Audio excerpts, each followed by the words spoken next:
Nazaret Chakrian was 65 years old and went by the name Nico. His partner, Arnold Moradians, was an Iranian national with an outstanding deportation warrant. Together, they ran an identity theft ring out of a Hollywood mansion that targeted the one group of people least likely to check their credit reports: elderly homeowners in their 70s and 80s.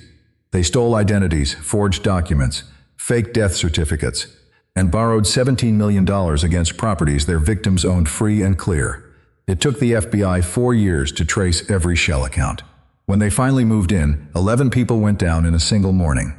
March 19, 2026.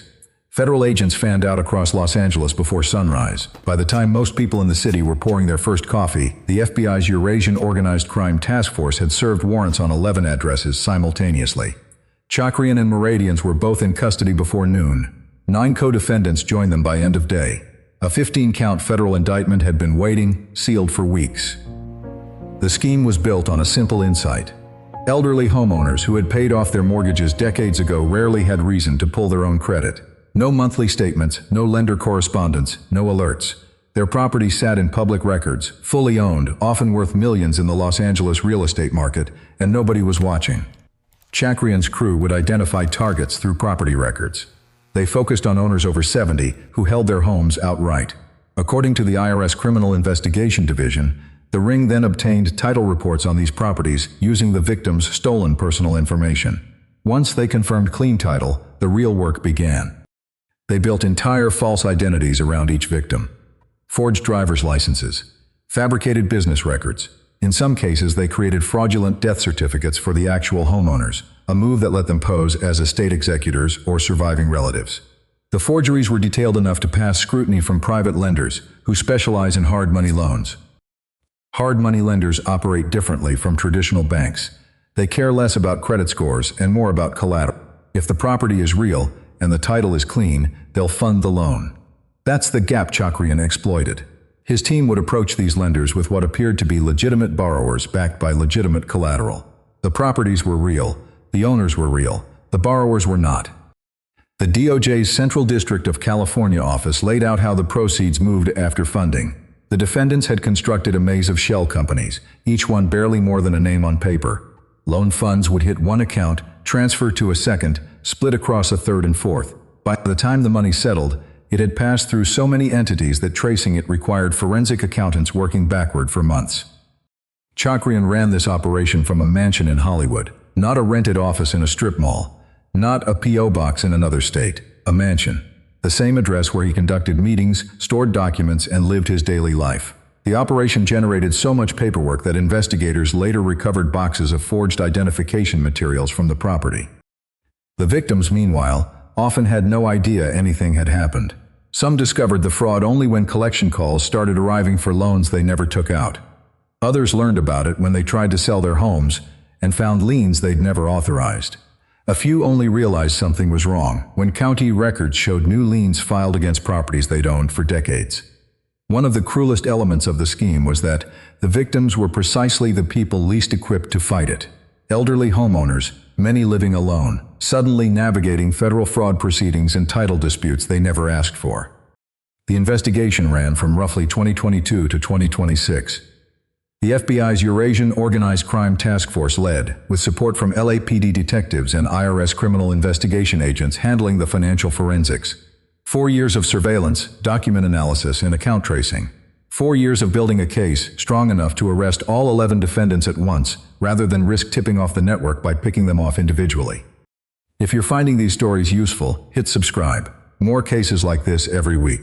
The coordination required for the March 19th operation was significant. 11 simultaneous arrests across multiple locations in Los Angeles. Federal agents, local police, and IRS investigators all moving at the same time. The goal was zero warning. If even one defendant got a phone call before agents arrived, evidence could disappear and co-conspirators could flee. Moradians already had that outstanding deportation warrant, which meant flight risk was a real concern from the start. The 15-count indictment covered conspiracy, wire fraud, bank fraud, aggravated identity theft, and money laundering. According to KTLA's reporting, the intended losses totaled $17.4 million. That's the amount the ring attempted to extract from private lenders, using stolen identities and fraudulent collateral. The actual amount successfully obtained before the arrests isn't publicly specified in court documents, but the indictment makes clear that multiple loans were funded before investigators shut the pipeline down. 2 of the 11 defendants were foreign nationals. Moradians, the Iranian national with the deportation warrant, faces additional immigration consequences on top of the federal charges. The remaining 9 defendants were local to the Los Angeles area, part of a network that had grown over several years from a small identity theft operation into something that targeted dozens of elderly victims across the city. The FBI's press release from their Los Angeles field office emphasized the vulnerability of the victim population. These weren't random targets. They were specifically chosen because their age, their financial stability, and their lack of active lending relationships made them invisible to the automated fraud detection systems that banks rely on. No new credit applications meant no alerts. No mortgage payments meant no monthly reviews. The victim's financial silence was the weapon used against them. Federal sentencing guidelines for this combination of charges can run decades. Aggravated identity theft alone carries a mandatory 2-year consecutive sentence on top of whatever the underlying fraud convictions bring. Wire fraud carries up to 20 years per count, money laundering up to 20 years per count. With 15 counts spread across 11 defendants, prosecutors have substantial leverage heading into plea negotiations. The case sits within a broader pattern of elder financial exploitation in Los Angeles.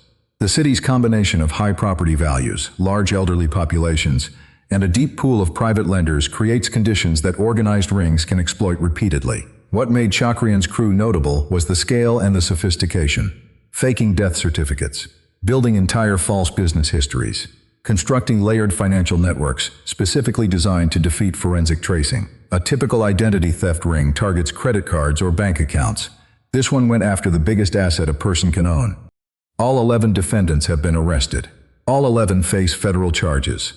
The sealed indictment that waited for weeks before the raid ensured that by the time anyone knew about the case, everyone was already in custody.